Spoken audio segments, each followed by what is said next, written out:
कि रिसर्च है क्या? अली, किसी भी टॉपिक पे थ्रू आउट स्टडी करना, उसके मेथोडोलॉजीज को स्टडी करना, कि रिसर्च किस तरह की जाती है। ये कोई भी ऑब्जेक्ट है, फॉर एग्जांपल कोई भी, मतलब यूटिलाइजिंग जिस तरह बिचुमन है, बिचुमन की टेस्टिंग की जाए कि ये सिस्टम मतलब कि अच्छी ग्रेड की है कि नहीं है, ये हमारे रोड्स के लिए एप्लीकेबल है कि नहीं है, लोड बियर कर सकती है कि नहीं कर सकती, मुख्तलिफ किस्म की टेस्टिंग। ठीक है, हमारे जो ऑनलाइन पार्टिसिपेंट है, अगर आपको आवाज आ रही है तो आप लोग ऑनलाइन खैर फिर बाद में ज्वाइन कर सकते हैं, अभी भी ज्वाइन कर सकते हैं, ठीक है। और आपका कोई मेरे ख्याल में अहमद फराज आपका और गुलबदीन का कुछ इशू है या आपके स्पीकर का, ये आप लोग थोड़ा सा देख ले। जब भी हम लोग रिसर्च के बारे में बात करेंगे, मेथड या मेथोडोलॉजी के बारे में, तो आप लोग थोड़ा सा लिखना शुरू कर दे। आप लोग को मैं कुछ पॉइंट्स बताता हूं ताकि कुछ चीजें थोड़ी सी क्लियर रहे। नंबर 1 है हमारे साथ रिसर्च। रिसर्च हम किस लिए करते हैं? To find out the new facts. किसी भी फील्ड में हम अगर उसमें कोई इनोवेशन, जिस तरह हमारे एक पार्टिसिपेंट मिस्टर अली ने बता भी दिया कि किसी भी चीज की को देखना कि क्या ये इसके लिए मौजू है कि नहीं, that need actually proper background या फॉर एग्जांपल प्रॉपर फ्रेमवर्क। तो वो हम लोग तभी कर सकते हैं जब हम रिसर्च कंडक्ट करेंगे। तो रिसर्च हम कब कर सकते हैं या किस पर्पस के लिए? नंबर 1 पर्पस हो गया to find out the new facts. Second point अब हमारा क्या पॉसिबल है या क्या हो सकता है, या the way through which we search, the way through which we search for in knowledge to solve the unsolve problem. कोई भी इस तरह का इशू, ताकि उसके जरिए हम ये थोड़ा सा देख ले कि ये प्रॉब्लम, ये इशू हम किस तरह रिजॉल्व कर सकते हैं। तो इसके लिए भी हम लोग रिसर्च कंडक्ट करते हैं। थर्ड क्या है? थर्ड एक बहुत इंपॉर्टेंट है जो इन सारे डिफिनीशंस को सम कर रहा है, the way of thinking. The way of thinking जिसमें हम लोग एग्जाम भी करते हैं क्रिटिकली, इंटेंसिवली और एनालिटिकली, ठीक है। The way of examining या thinking to examine the issues critically, intensively and analytically। तो इसमें से ये 3 से 4 मोड्स हमारे आ रहे हैं, ठीक है।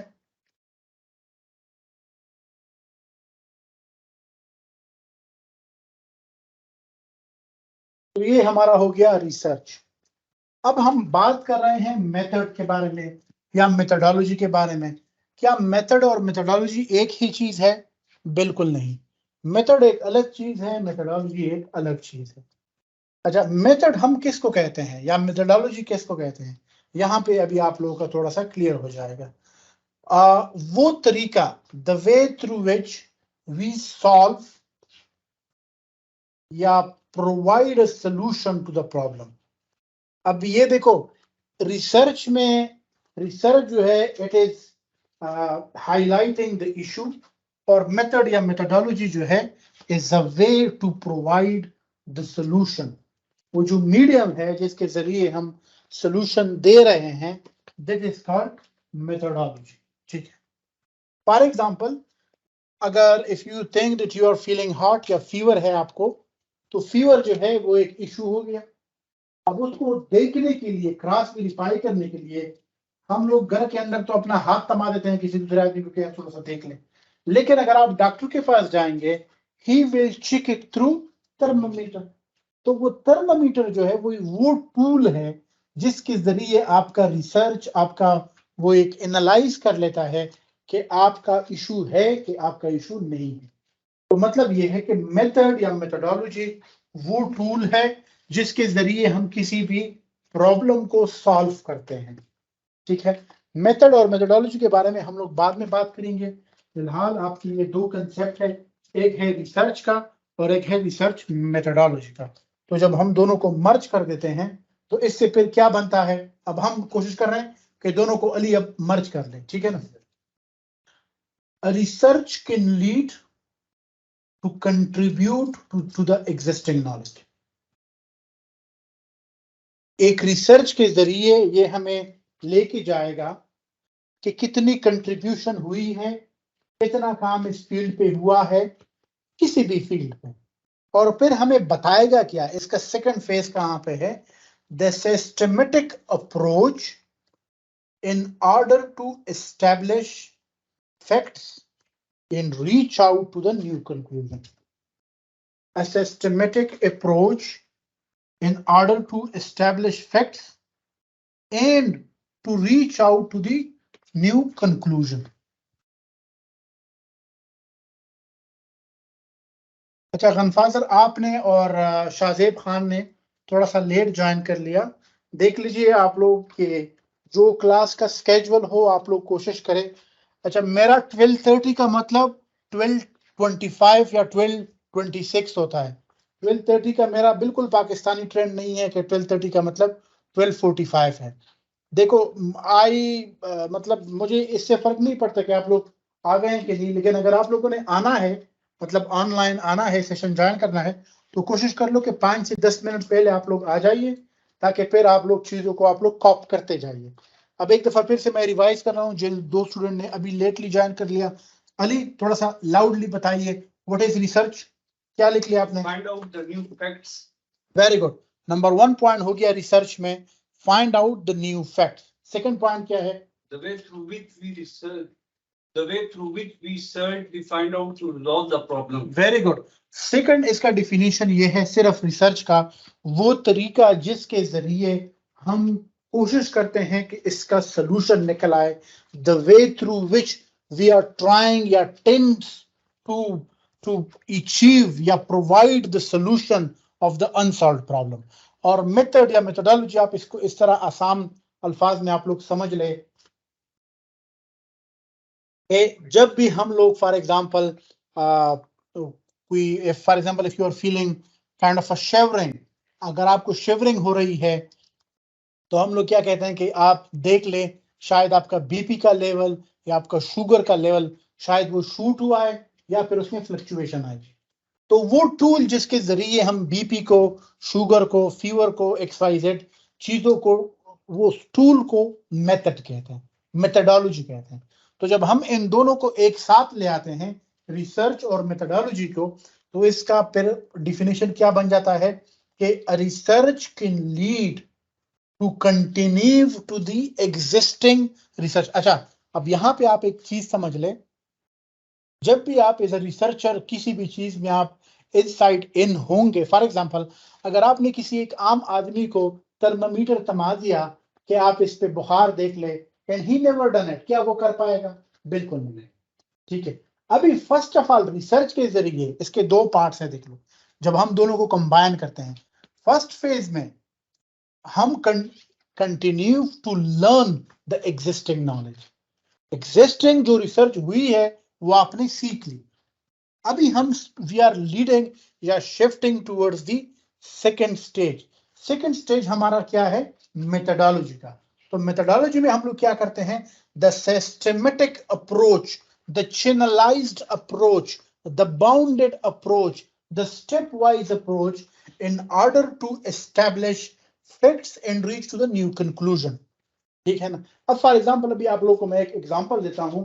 आप किसी भी डॉक्टर के पास जाते हो और उसको कहते हो कि I am not feeling well, feeling dizzy etcetera etcetera, तो उसके पास कोई टूल्स तो होने चाहिए ना कि आपको देख ले कि आपका बीपी फ्लक्चुएट हुआ है, शुगर का इशू है, बुखार है, आपको ENT की इश्यूज है। अगर वो टूल्स उसके साथ होंगे नहीं, how he can reach to the conclusion कि आपको हुआ क्या है। ब्रॉडली अली आप समझ गए ना? तो जो हमारे पार्टिसिपेंट है, I hope they also get what I want to say. Research और मेथड या मेथडोलॉजी, इन ये दोनों अलग अलग जब हम इनको डिफाइन करते हैं तो इनका एक डिफरेंट मतलब निकलता है, लेकिन जब हम इनको मर्ज करते हैं तो उसका मकसद हमारा बेसिकली यही होता है। 2 फेजेस में हम इसको डिवाइड करेंगे। फेज 1 में we would like to get या to get all the knowledge of the existing knowledge. Second में फिर वो बाउंडेड अप्रोच, वो स्टेप वाइज अप्रोच, वो साइंटिफिक अप्रोच, वो systematic approach through which we reach to the facts and find the solution. Clear ना? हाँ, अगर आपकी रिसर्च किसी भी एक मुद्दे का, एक सवाल का जवाब नहीं दे सकती, दैट मीन्स कि आप क्लियर नहीं हो कि आपका रिसर्च ऑब्जेक्टिव क्या है। अभी इंशाल्लाह हम बाद में बात करेंगे कि ऑब्जेक्टिव का आपस में और कंक्लूजन का आपस में क्या रिलेशन है, बहुत ज्यादा जरूरी है। बहुत सारे थीसिस जब भी मेरे पास इवन पीएचडी के रिव्यू के लिए आते हैं एज एक्सटर्नल एग्जामिनर, उसमें आपको पता है कि बहुत सारे टेक्निकलिटीज से आई am not kind of well of, या उनसे मैं कंप्लीटली वो मेरे डोमेन में नहीं होते, लेकिन मैं मेन चीज ये देखता हूं कि जो चीज उसने एब्स्ट्रैक्ट में मेंशन की थी, did he address those issues in his conclusion और नॉट। अगर ये दोनों आपस में मर्ज हो रहे हैं तो बस he is good to go. अगर नहीं हो रहे, that means that he is diverting somewhere, उसका फोकस, उसका ध्यान कहीं पे बढ़ रहा है। तो ये फिर उसकी सुपरवाइजर की काइंड ऑफ वो होती है कि वो उसको बता सके कि कहाँ पे आप रास्ते से हट रहे हैं। ठीक है, यहां तक अगर किसी का कोई सवाल है, all those participants who are online, you guys can jump in at any time. ठीक है, कोई ऑनलाइन तो नहीं है? ठीक। अच्छा, ये कुछ रिकमेंडेड रीडिंग्स है। सबसे जो बेहतरीन किताब है जो मुझे अभी तक लगी, वो रंजीत कुमार साहब की है, research methodology, step by step guide for the beginners. ठीक है, और ये जो लास्ट का है, an outline of scientific writing. लेकिन मैं I would again suggest that you guys should stuck with the point 6, कि मैं जो आप लोग को पढ़ा रहा हूँ या जो जो भी आप लोग को helping materials, Ali all those contents are already uploaded, okay? Yes, sir. ठीक है, तो आप उसको एक्सेस कर सकते हैं। अच्छा, इस लेक्चर में हम बात किसके बारे में करेंगे? तमहीद किसके बारे में हम लोग बांधेंगे? हम लोग डिफरेंट इश्यूज को हम लोग देखेंगे कि सब्जेक्ट का मतलब क्या है, इससे मैं निकलवाना आप लोगों से क्या चाहता हूँ, मैं क्या करना चाहता हूँ आप लोगों से, इसकी ऑब्जेक्टिव क्या है, मैं आपको कहाँ पे देखूंगा। जिस तरह आप लोगों के ओरिएंटेशन सेशन में भी आप लोगों को मैंने बताया था कि इस सब्जेक्ट में, इस सेमेस्टर में हम लोग एक सब्जेक्ट पढ़ेंगे, नेक्स्ट में फिर आप लोगों का, अगर आप लोग इंटरेस्टेड है, फिर हम लोग आपकी साइनॉप्सिस के प्रपोजल की तरफ जा सकते हैं। तो वो क्या हो जाएगा कि आप एक सिस्टमेटिक अप्रोच के जरिए ही आप विद इन 1.5 या फिर 2 ईयर मैक्सिमम में आप लोग अपनी डिग्री निकलवा सकते हैं। ठीक, लेकिन but I will explain one by. अच्छा, जिस तरह मेरे लिए कोर्स आउटकम है, जिस तरह मैं बार बार कहते आ रहा हूँ, चूंकि ये सब्जेक्ट मैं 5 सालों से पढ़ा रहा हूँ कंटिन्यूसली 2018 से, तो इसके जितनी भी लेक्चर्स है, सेशन है, मैंने सारे के सारे तकरीबन यूट्यूब पे भी आप लोगों को पढ़े हुए मिलेंगे। जिस तरह मैंने कल आप लोगों के साथ लेक्चर शेयर किया था, मैं कोशिश कर रहा हूँ कि जो हमारा दूसरा सब्जेक्ट है ट्रांसपोर्टेशन सिस्टम, इसके बारे में भी आप लोगों को डिटेल की रिकॉर्डेड सेशन हर एक सेशन से पहले आप लोगों को मैं देता जाऊं, ताकि आप लोग जब क्लास में आओ तो हम लोग एक कंस्ट्रक्टिव आर्गूमेंट करें, कहीं ना कहीं पे हम लोग पहुंच जाए। एक होती है देखो, ताकि आप लोगों तक जस्ट एक कंसेप्ट मिल जाए।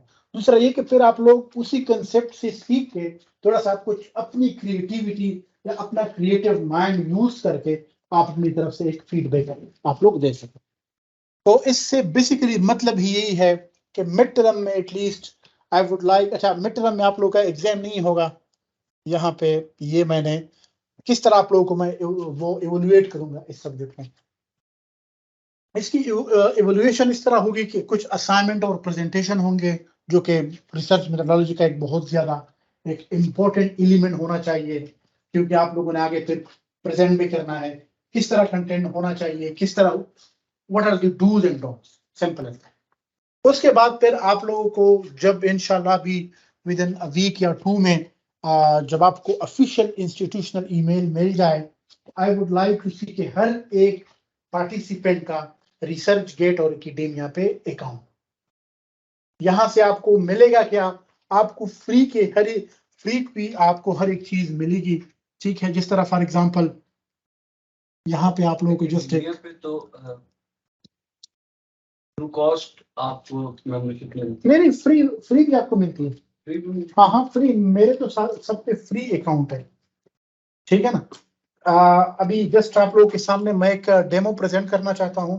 ठीक है, कि इन दोनों के जरिए हम लोग कर क्या सकते हैं, तो आप लोग थोड़ा सा देख लीजिए, फिर आप लोग मुझे गाइड करते जाइए। ठीक है ना, ये जैसे ही आप लोग REC सोशल नेटवर्किंग सर्विस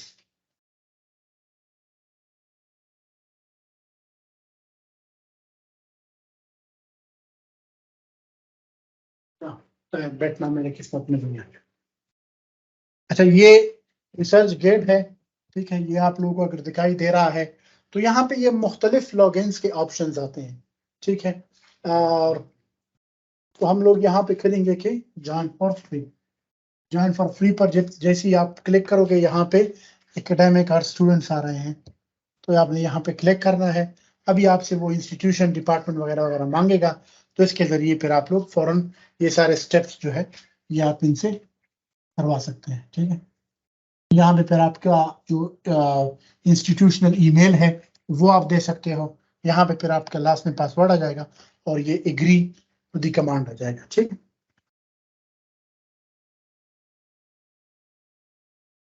अब मैं आप लोगों को थोड़ा सा बताना चाहता हूँ कि जो सोशल मीडिया है, हम लोग तो अक्सर फेसबुक को सोशल मीडिया कंसीडर करते हैं ना, लेकिन दुनिया जो है वो बहुत ज्यादा आगे वो एडवांस हो गई है। आप लोग for example you would like to find me, ठीक है, तो ये आप लोग देख सकते हैं टॉप पे मेरा प्रोफाइल आप लोग के सामने खुल जाएगा, ठीक है। यहाँ पे ये मेरा तस्वीर भी है, पिक्चर भी है, तो यहाँ पे आप लोगों को हर एक चीज मेरी मिल जाएगी कि अभी तक मेरे कितने पब्लिकेशंस हैं, मैं कहाँ पे काम कर रहा हूँ वगैरह वगैरह। फॉर एग्जांपल अभी इससे थोड़ा सा हटके इसका आपको आपके आपके उसमें पढ़ाई के अंदर आपको फायदा क्या होगा आपकी रिसर्च के अंदर। अली, आपका कौन सा टॉपिक था? सॉडस्ट। Yes sir.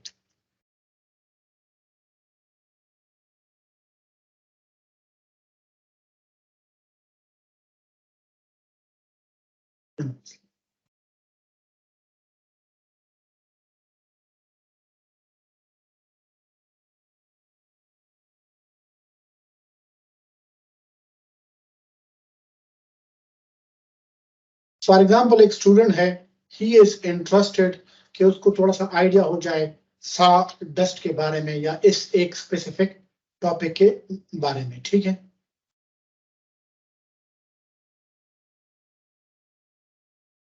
ये आप लोग देख लीजिए, सिर्फ एक साडस्ट के इंसर्ट करने से पूरी दुनिया में जितनी भी पब्लिकेशंस हुई हैं वो भी आपको विजिबल होंगे, ठीक है। जितने भी ऑथर्स है जो इस डोमेन में काम कर रहे हैं वो भी आपको विजिबल होंगे, और जितने भी क्वेश्चंस हैं जो लोगों ने पूछे हैं, what are the current research topic on sawdust वगैरह, ठीक है। तो ये अभी आप लोग देख लीजिए नवंबर 2012 में है और ये 2022 में है वगैरह वगैरह। तो ये जस्ट आप लोगों को मैं एक एग्जांपल देना चाहता हूँ कि ये किस तरह आपके टूल्स में आपके डोमेन में किस तरह ये आपके लिए for example important role play कर सकता है। अब ये जब मैं पढ़ा रहा था तो मैं भी कोशिश करता हूँ कि विद पैसेज ऑफ टाइम बंदा सीख ले। तो आप लोग देख ले कि ट्रांसलेशनल रिसर्च में और अप्लाइड रिसर्च में क्या फर्क है, कौन से चैनल्स होने चाहिए फॉर द ई लर्निंग्स, और जर्नल के लिहाज से कौन से इथिकल अप्रूवल चाहिए, impact of covid on the present and future of transportation कौन कौन से है, कोविड-19 और उसकी क्लाइमेटल चेंजेस कौन कौन से है, इंडक्टिव और डिडक्टिव अप्रोच में क्या क्या फर्क है वगैरह वगैरह, ठीक है। अब यहाँ पे हम एक और चीज सर्च करना चाहते हैं,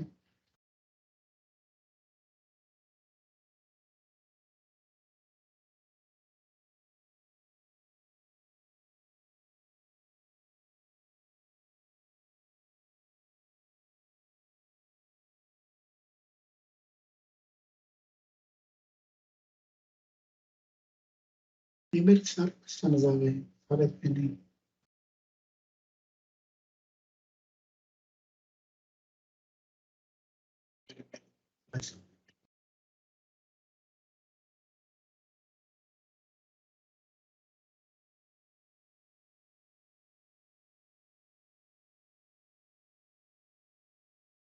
ठीक है जी,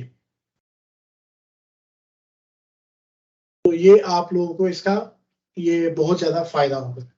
इसके बाद फिर आप लोगों ने मिड टर्म रिपोर्ट लिखनी है, साइंटिफिक रिपोर्ट होनी चाहिए।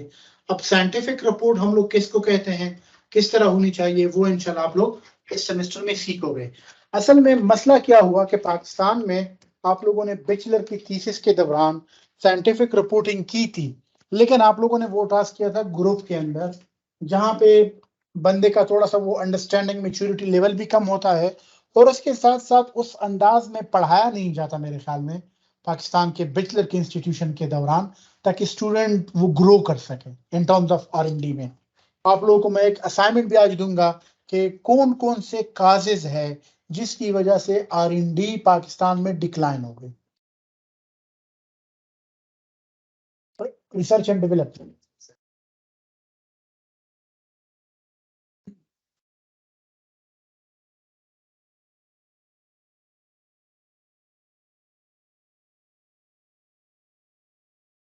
और यहाँ पे फिर आपका फाइनल टर्म एग्जाम जो होगा। अच्छा, ये मिड टर्म रिपोर्ट में मैं कोशिश करूंगा कि आप लोगों ने जो भी काम बैचलर में किया था उससे हम लोग कोई ना कोई कॉन्फ्रेंस लेवल पेपर वगैरह वगैरह कुछ ना कुछ निकाल लें इंशाल्लाह। अगर कॉन्फ्रेंस नहीं है तो जर्नल, अगर आपका काम अच्छा है, ताकि उसको हम लोग कुछ ना कुछ एक प्रेजेंटेबल वे में लेकर आए, ताकि अगर इंटरनेशनल में ना हो ताकि एटलीस्ट लोकल लेवल पे वो काम पब्लिश हो जाए। ठीक है। अच्छा, अब यहाँ पे है कोर्स के ऑब्जेक्टिव कौन कौन से होने चाहिए। मैंने तो इसके लिए 2 ऑब्जेक्टिव अपने जहन में सोचे हैं। ऑब्जेक्टिव 1 ये होगा कि आपका जो प्रीवियस काम था उसको हम लोग रिफाइन कर ले। उसमें जो भी आपका फॉर एग्जांपल सुपरवाइजर था, मैं चाहूंगा कि आप उसके साथ एक दफा फिर से कनेक्ट कर ले और उससे पूछ ले कि सर अगर इसको मैं पब्लिश करना चाहूँ तो थोड़ा सा बता दीजिए कि विद इन लोकल कंटेक्स्ट में आपको भी हम लोग लेकर आएंगे जो आपका एक सुपरवाइजर हो, ताकि उसकी भी इनपुट हो, और उसके साथ साथ आपका अगर यहाँ पे कोई मजीद काम चाहिए, क्योंकि हमारे पास यहाँ पे मटेरियल का एक बहुत बड़ा डिपार्टमेंट है जिसमें भी हम लोग सेशन ले रहे हैं, और इसके साथ साथ और भी केमिकल की भी है, तो बहुत सारे डिपार्टमेंट हैं जहाँ पे आप लोग यहाँ पे काम कर सकते हैं अगर कोई मजीद आपके प्रोजेक्ट में कुछ ना कुछ कंट्रीब्यूशन की दरकार है, फॉर एग्जांपल पब्लिश करने के लिए। ठीक है जी। और सेकंड मेरी प्रायोरिटी ये होगी जो मैंने इस कोर्स के लिए ऑब्जेक्टिव रखा है, और वो ये है कि उसको फिर हम लोग पब्लिश करें। तो उसमें क्या होगा कि फर्स्ट ऑथर आप ही होंगे, आपका सुपरवाइजर ही होगा, लेकिन ये होगा कि आपकी अपनी एक प्रोफाइल जो होगी वो बिल्ड होनी शुरू हो जाएगी। अभी जब इंशाल्लाह आप लोगों को मौका मिलेगा रिसर्च गेट पे और एकेडेमिया पर अकाउंट बनाने में, तो फिर आप लोग देख लो कि वहां पे न कोई तस्वीर शेयर करता है उसके स्टाइल की कि वो मरी नारायण का गान किया हुआ है न स्विट्जरलैंड का। वहां पे लोग सिर्फ और सिर्फ अपना R&D रिसर्च एंड डेवलपमेंट का काम शेयर करते हैं कि ये फला जगह पे मैंने ये काम कर लिया, फला इशू का मैंने ये सोल्यूशन दे दिया। तो ये बहुत ही डिफरेंट एनवायरनमेंट है। नंबर 1 रिसर्च गेट, और नंबर 2 एकेडेमिया, और थर्ड आप लोगों को मैं रिकमेंड करूंगा कि हर एक स्टूडेंट लिंक्डइन पर भी अपना प्रोफाइल बना ले, लेकिन खुदारा फेसबुक की तरह काम ना करे कि फिर हम लोग ये कमेंट और लाइक के चक्कर में हम लोग फिर पड़ जाए। ठीक है ना, क्योंकि ये तीनों मीडियम जो है, लिंक्डइन आपको प्रोफेशनल्स के साथ कनेक्ट करेगी। If you want to build your career in the academia, if you want to grow in R&D, तो फिर आई वुड स्ट्रांगली रिकमेंड कि आप लोग रिसर्च गेट पे कोई भी टॉपिक आप आज से कम 5 मिनट से आप शुरू कर ले, हर एक दिन के लिहाज से फिर 5-5 मिनट आप उसमें ऐड करते चले, ताकि एटलीस्ट आप उसको रेगुलर रीडिंग 24 घंटे में आपकी कम से कम 1 घंटा हो। मेरे ख्याल में ये इतना ज्यादा नहीं है, बजाय के कि हम लोग टॉप से बॉटम तक फिल्टरिंग करें फेसबुक में ताकि कोई अपडेट स्टेटस आई तो नहीं है, ट्विटर में करे। ये सारी की सारी फार्मी बहुत ही ज्यादा फजूल चीजें हैं जो कंप्लीटली एक वेस्ट ऑफ टाइम के तौर पे हम लोग इसको एक काइंड ऑफ इस्तेमाल कर रहे हैं, और जो हमारी नस्ल है वो बिल्कुल तबाह हो बर्बाद हो। तो मतलब ये है कि हमें ये आइडिया होता है कि कहाँ से HD में मूवी डाउनलोड करनी है, HD में सॉन्ग डाउनलोड करना है, मुख्तलिफ प्रीमैक्स के मुख्तलिफ वो प्लेलिस्ट की रिमिक्स हम लोग डाउनलोड करना है। लेकिन अगर मैं किसी को ये टास्क दूं कि ये आर्टिकल आप डाउनलोड करके दो, ये बुक डाउनलोड करके दो, इस तरह के बहुत सारे सॉफ्टवेयर है जो विद पैसेज ऑफ टाइम आप लोगों को मैं बताता जाऊंगा कि वहां से आप क्रैक वर्जन ले सकते हो, आपका काम चल जाएगा, आपका रिसर्च रुकेगा नहीं, बजाय कि आप 100 200 डॉलर आप पे करो। हमारी अपनी जो इंस्टीट्यूशन ऑनलाइन डिजिटल लाइब्रेरी है हायर एजुकेशन कमीशन की, वहां पे आप तकरीबन 42,000 आर्टिकल बुक्स तक आपकी रसाई फ्री की, लेकिन हमें आइडिया नहीं होता। तो ये वो सारी चीजें हैं जब इनका हम जिक्र करेंगे, बार बार इसको आप लोग इस्तेमाल करोगे, फिर आप लोग सीखोगे, वरना बिल्कुल कोई भी नहीं सीखता। अच्छा, इंटरेक्टिव मॉडल जो मैंने बनाया हुआ है इसके लिए, तो वो एटलीस्ट ये होना चाहिए कि कुछ मैं आपसे सुनूं और कुछ आप लोग मुझसे सुन लें, ठीक है ना। तो उसमें ये होगी कि एक दूसरे की एक लर्निंग एनवायरनमेंट बनेगी, और दूसरा ये कि क्वेश्चन आंसर का भी इसमें सेशन होगा, कमेंट भी होंगे, और उसमें आपकी रियल टाइम प्रेजेंटेशन भी होगी। और मैं चाहूंगा कि आपका जो भी आइडिया है ट्रांसपोर्टेशन के लिहाज से, या जो से फील्ड में आप काम करना चाहते हो, देखो यहाँ पे मैंने जब पीएचडी के बाद जब मैंने सेशन ले लिया, तो पीटीवी पे पर फिर मुझे 2 प्रोग्राम्स के लिए बुलाया गया पाकिस्तान टेलीविजन नेटवर्क पे, तो वो सारे के सारे लाइव प्रोग्राम थे। तो वो जब भी पूछते थे कि किस तरह आप अलग से देखते हो, तो देखो उस टाइम में रिसेंटली 2018 में 17 में इमरान खान की हुकूमत आई थी वफाक में, तो मैंने ये किया था कि सिटीजन पोर्टल पे स्टूडेंट से मैं ये कहता था कि आपने ट्रांसपोर्टेशन बैचलर की स्टूडेंट पे, और ये प्रैक्टिस मैंने 260 320 स्टूडेंट पे की थी, 320 स्टूडेंट पे, कि आपका असाइनमेंट इस तरह होगा। अच्छा, एक ही टास्क के अंदर क्विज भी होता था और असाइनमेंट भी होता था। क्विज किस तरह होता था कि आपने क्रिटिकली एनालाइज करना है कि ट्रांसपोर्टेशन ओवरऑल बात कर रहे हैं, न इंजीनियरिंग की, न सिस्टम के, ओवरऑल ट्रांसपोर्ट सेक्टर की बात कर रहे हैं, आपको कहां पे लग रहा है कि ये इशू है। तो this is your critical observation, ये आपका क्विज है। सेकंड, आपका असाइनमेंट क्या था? असाइनमेंट ये होता था कि आपने एक 100 वर्ड्स की आपने एक सेंटेंस बनानी है, जिसमें आप उसी जो आपका प्रेजेंटर है, जो आपका सबमिटर है, जिसको आप दे रहे हो, जो आपका पढ़ रहा है आपके काम को, उसको आइडिया हो जाए कि ये तस्वीर जो है ये इस चीज की अक्कासी कर रहा है कि हरिपुर के यहाँ पे इस्लामाबाद के इस इंटरसेक्शन पे ये वाला ट्रांसपोर्टेशन का मसला है। ये असाइनमेंट 1 होता था और क्विज 1। असाइनमेंट 2, क्विज 2 क्या होता था? Critical assignment. फिर उनसे मैं कहता था कि आपने अपने पुराने की रेफरेंस दे के बताना है कि जो मैंने पुराना कंप्लेंट किया था, as a transportation engineer I would like to propose few possible way. Assignment 2 हो गया और आपका क्विज 2 भी हो गया। मैं उनसे फिर कहता था कि आपने जस्ट उसी के स्क्रीनशॉट मुझे सबमिट करना है, दैट्स इट। उससे होता क्या था कि वो लोग एनालाइज कर लेते कि जो हम पढ़ रहे हैं बार बार, वो आप रियल दुनिया में आप उसको कहां पे देख रहे हैं, वो इशूज आपके कहां पे आ रहे हैं। अगर आप एनालाइज नहीं करते ना, आप सारे सुन लीजिए जो जितने स्टूडेंट ऑनलाइन है, मैंने जिंदगी में 37 ईयर्स में बहुत सारे लोगों को देखा है जो जो एनालाइज कर सकते हैं, but they don't know how to resolve it. बहुत सारे इश्यूज है, बहुत सारे लोगों को मैंने देखा है जिनके पास डेटा होता है but they can not interpret it.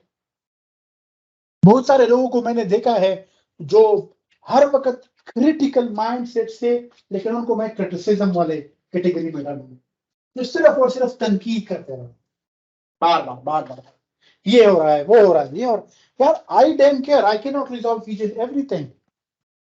लेकिन अगर हम एक स्पेसिफिक डोमेन की बात करें ट्रांसपोर्टेशन की, तो फिर आप as a developer, as a learner, आप लोग मुझे या सिस्टम को आप लोग बता सकते हो कि मैंने अपने एकेडमिक से इस प्रॉब्लम के ये हम सुने हैं, देखे हैं या फिर सीखे।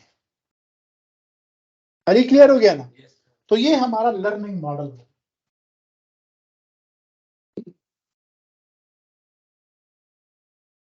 अच्छा, बैकग्राउंड या इंट्रोडक्शन के बारे में अगर हम बात करें, ठीक है, तो जिस तरह है कि what is the most important assets qualification of research. Assets कौन कौन से चाहिए, जितने भी एसेट्स होंगे ना या जो भी डेटा आपको मिलेगा, ये दो टूल्स आप लोगों को मैंने बता दिए, रिसर्च गेट का और एकेडेमिया का। तो ये वहां से आपको एसेट्स मतलब असासा आपको मिलेगा, खजाना आपको मिलेगा। आपको कोई भी जो रियल टाइम रिसर्च हो रही है, अच्छा मैंने अपनी रिसर्च टीम 13 ममालिक से आज तक न मैं किसी से मिला हूँ, न मैं किसी को अली इन पर्सन जानता हूँ, लेकिन वो सारे के सारे मेरे रिसर्च टीम का हिस्सा है। हम लोग आपस में काम करते हैं, दैट्स इट। और वो सारे कनेक्शन बिल्ड हो गए एकेडेमिया से, लैंगडन से, रिसर्च गेट से, ठीक है ना। तो मैं अक्सर लोगों से कहता हूं कि try to learn from your failure.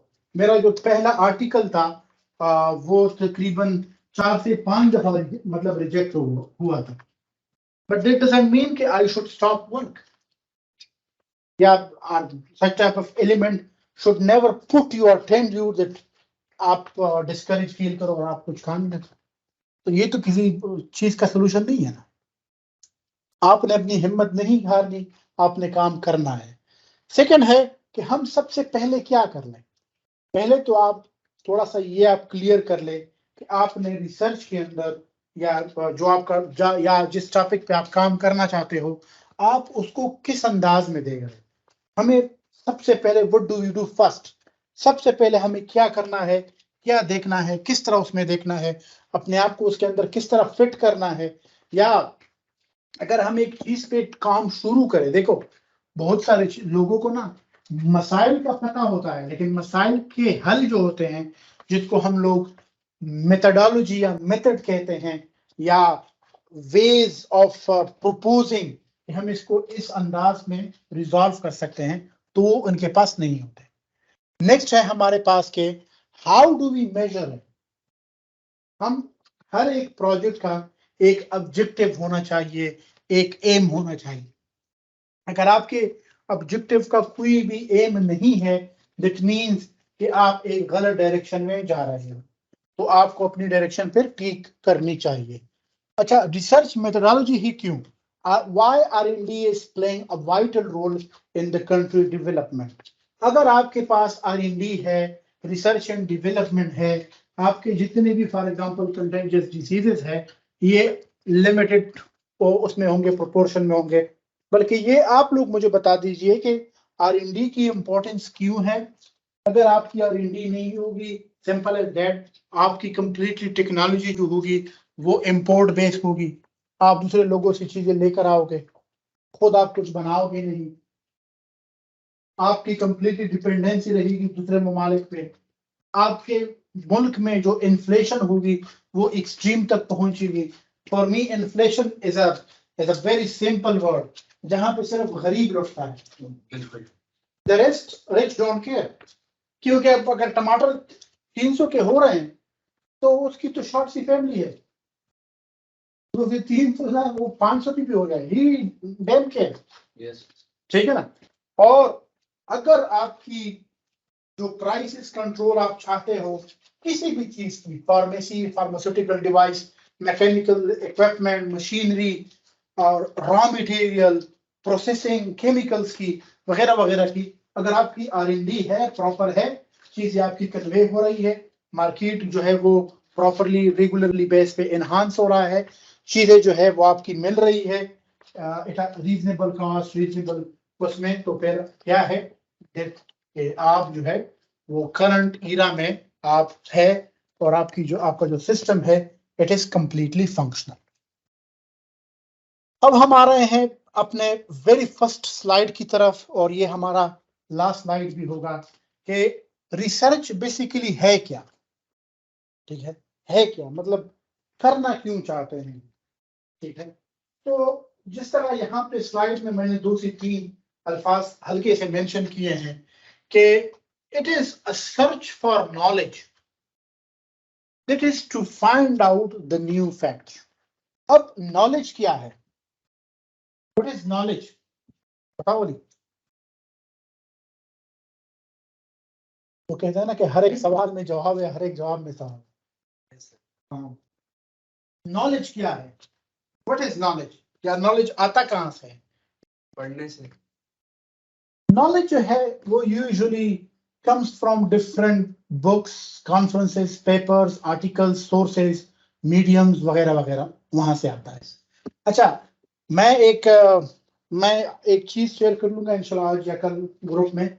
जब भी हम लोग इंसान का कैलिबर देखते हैं तो वो 3 से 4 चीजों से वो बेसिकली जाना जाता है। तो वो मैंने एक जगह पे नोट किए थे, अगर मुझे अभी मिले तो आई वुड जस्ट कह दूंगा कि हाँ, ये 4 चीजें हैं। नंबर 1 है कि वो इंटेलिजेंस क्वोशंट वो कितना है, IQ।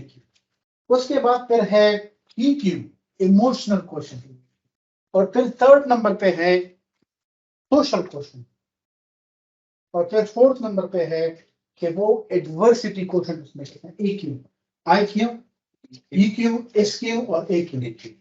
ठीक है ना? तो ये 4 चीजें हैं जिसकी बुनियाद पे हम लोग ये देखते हैं।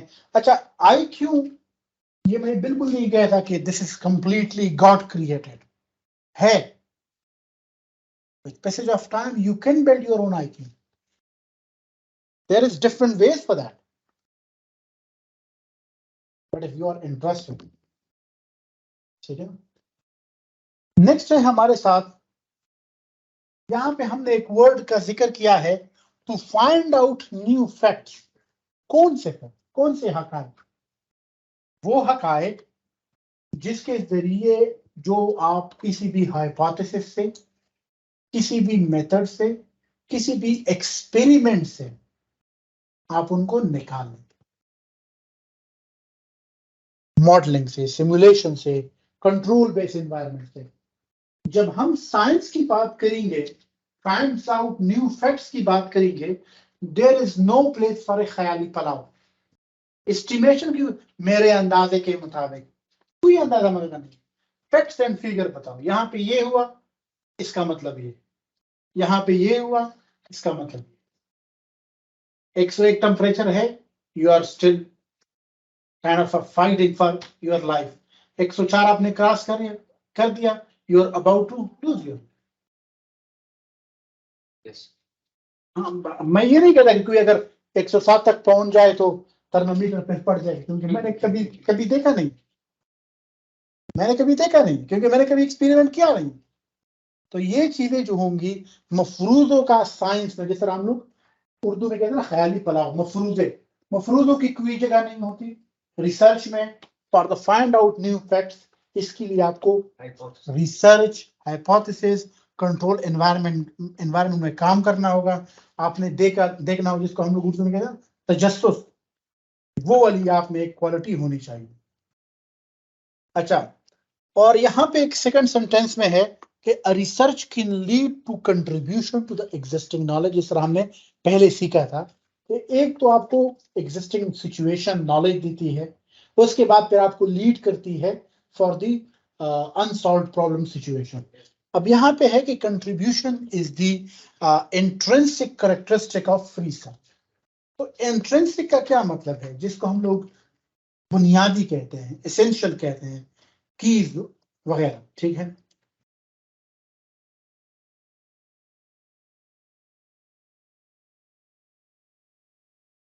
असल में इंट्रिंसिक का मतलब ही बेसिकली यही है कि हम लोग कहते हैं ना कि अगर आप मास्टर नहीं कर सकते तो प्लान ए की बजाय प्लान बी ले लें, ठीक है ना। तो इसका मतलब ही बेसिकली यही है कि research is not a game और in each and every intellectual capacity हर कोई कर भी नहीं सकता, और not each and everyone can perform research.